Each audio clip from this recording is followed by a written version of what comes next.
Hi friends, బాగున్నారు అందరూ? నేనైతే బాగున్నాను ఫ్రెండ్స్. సో మీరు కూడా అందరు బాగుండాలని కోరుకుంటున్నాను. బాగుంటారు. సో బాగుండాలి అందరూ. సో ఇవాళ వీడియో ఏంటంటే మా గ్రామీణ ప్రాంతంలో వరి కోతలండి. వరి కోతలు అయితే అవుతున్నాయి. ఈ ధాన్యం ఎలా కోస్తారు అనేది మీకు చూపిస్తున్నాను. సో ఇదిగోనండి, చూస్తున్నారు కదా, ఇవే మా వరి పొలాలు అన్నమాట. ఇదిగో మా ఊరు వరి పొలాలు ఇవే, చూస్తున్నారు కదా, ఇవే. సో ఇప్పుడైతే నేను వెళ్తున్నానండి ఇప్పుడు మా పొలానికి. సో చూపిస్తాను ఆ వరి ఎలా కోస్తామనేది. మా గ్రామీణ ప్రాంతాల్లో ప్రధానంగా ఏంటంటే వరి మీద ఎక్కువ ఆధారపడతారండి.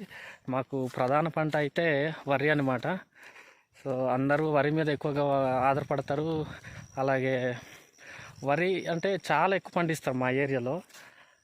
మిగతా పంటలు, కూరగాయలు, మిగతావి చాలా తక్కువేనండి. వరి అయితే చాలా ఎక్కువ పండిస్తారు. చూస్తున్నారు కదా, ఇదిగో ఇదిగో ఇవే పొలాలు అన్నమాట. ఇదిగోనండి,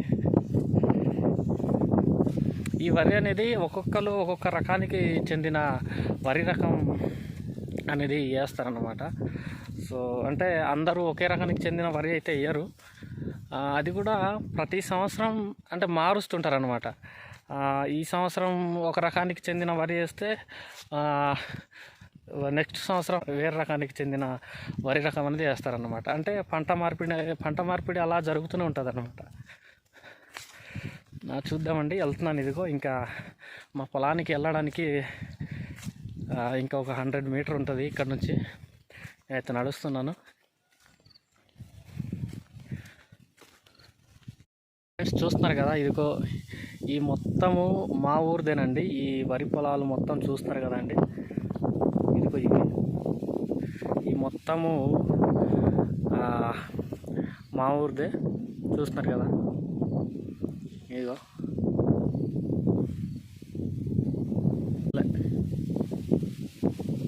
ఇదిగోనండి, చూస్తున్నారు కదా.